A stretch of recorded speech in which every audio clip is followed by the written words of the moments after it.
Member for Fremantle. Thank you, Deputy Chair, and I'm glad to make some remarks on Report 182 from the Joint Standing Committee on Treaties, which is titled Oil Stocks Contracts Netherlands. This report and the arrangement it puts in place between Australia and the Netherlands is an example of how our place in the world and our engagement in the world can be sort of wonderfully complicated and terribly simple at the same time. At the end of the day, this arrangement is about fuel security. It's about Australia's fuel stocks, and to put it simply, we're not in a very good place. Our situation when it comes to liquid fuel reserves is parlous. We are a member of the International Energy Agency. There are 30 member countries around the world. The IEA came about in the aftermath of the oil crisis in the early 70s, and member countries are part of that group to make a sort of a contribution separately, more importantly, collectively, to greater sort of fuel security on a global basis. And so you make commitments as a member of the IEA, and the key commitment is the 90-day commitment. It is that each participant country maintains reserves equivalent to 90 days worth of fuel. We have been non-compliant since 2012, so we have been non-compliant for 6 years. What does that mean? I mean, again, you can look at it in simple terms and you can look at it within the terms of our international commitments. In simple terms, it means we don't have the kind of fuel reserves that we ought to have. And if there was another oil crisis, we wouldn't be well prepared for it. We wouldn't be able to make a contribution to any kind of international response.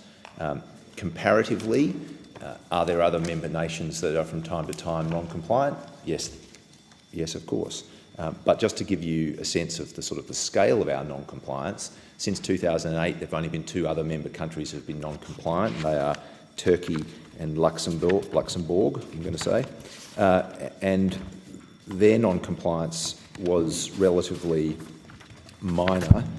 In the case of Luxembourg, it fell to 89 days of fuel reserves, so one less than the 90-day commitment on 3 occasions.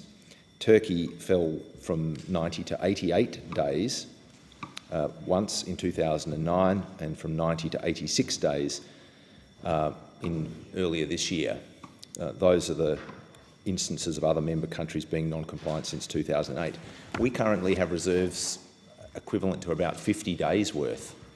So we are non-compliant by an enormous margin, and we have been non-compliant since 2012, so for the last 6 years. You think of 50 days worth of fuel reserves. What does that mean? Well, it covers a range of different kinds of fuel: aviation fuel, petrol, diesel. My understanding is that at various times since the beginning of this year, our petrol reserves are probably about 3 weeks worth. I note that retired Air Vice Marshal John Blackburn AO had some things to say about this earlier in the year in the context of what's going on in Syria and the kind of circumstances that could give rise to a disruption in global supply. He noted that Australia had no plan B, and I quote, he said, I quote, "In a major disruption, we would have major problems within about 2 weeks." It's not hard to imagine how that would occur. Liquid fuel accounts for 37% of Australia's energy use, but most importantly, it accounts for 98% of the energy use in transport. So if we had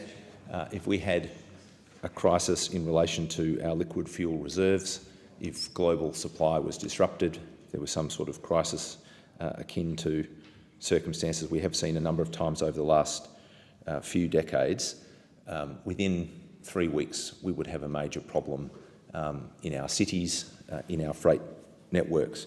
It's not as if the 73-74 crisis was the last time we experienced this kind of issue.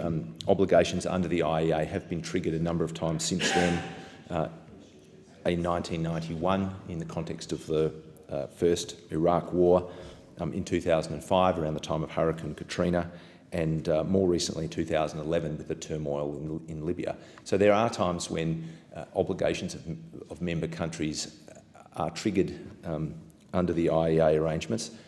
Of course, we couldn't meet our obligations. We are not currently meeting our obligations, and it's true to say, and it was certainly noted in this report, that other members look at Australia with a bit of a jaundiced eye.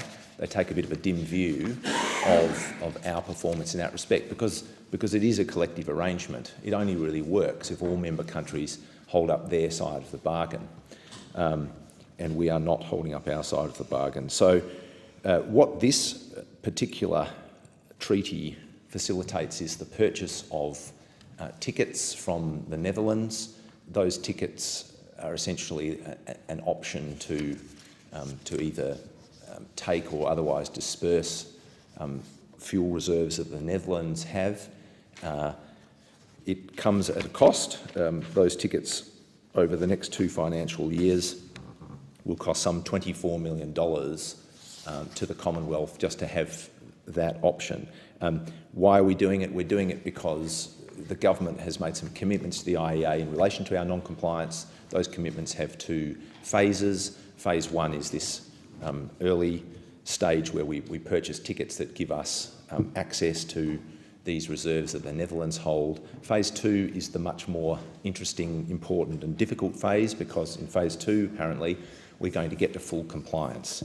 I think it's important to note that we don't know, as members of the JSCOT, and we don't know as parliamentarians, much about how that Phase 2 part of the exercise is going to occur. The government is currently undertaking a sort of a review of Australia's liquid fuel reserves, and apparently that review will report by the end of the year. I'll be very interested to see what it puts forward. When you think that we're currently at about 50 days of fuel reserves, a long way short of the 90 days that we need to be at, this arrangement effectively amounts to an additional 3.8 days worth of fuel. So in the 18-19 financial year and the 19-20 financial year, we are purchasing 400 kilotonnes in each of those years, 400 kilotonnes worth of fuel reserve tickets at a cost of $24 million, as I said. That will really only lift our effective reserves or access to fuel from around 50 days to around 55 days. How we're going to make up the other 35 days between now and 2026, which is the commitment we've made to the IEA under Phase 2 of the arrangement that's described here, remains to be seen. So, Deputy Speaker, we've got to this situation, I think, without enough scrutiny from government, without enough attention from government. 3 of the 7 domestic refineries in Australia have closed in the last decade. Our domestic production of liquid fuels has declined by 1/3. And there's one further thing that I want to raise, and I've raised it in this place a number of times in the last 18 months. We currently do not have an Australian flagged fuel tanker. So our fuel security depends on fuel production and fuel imports. Of course, it depends on fuel reserves, and we know that they're in a parlour state.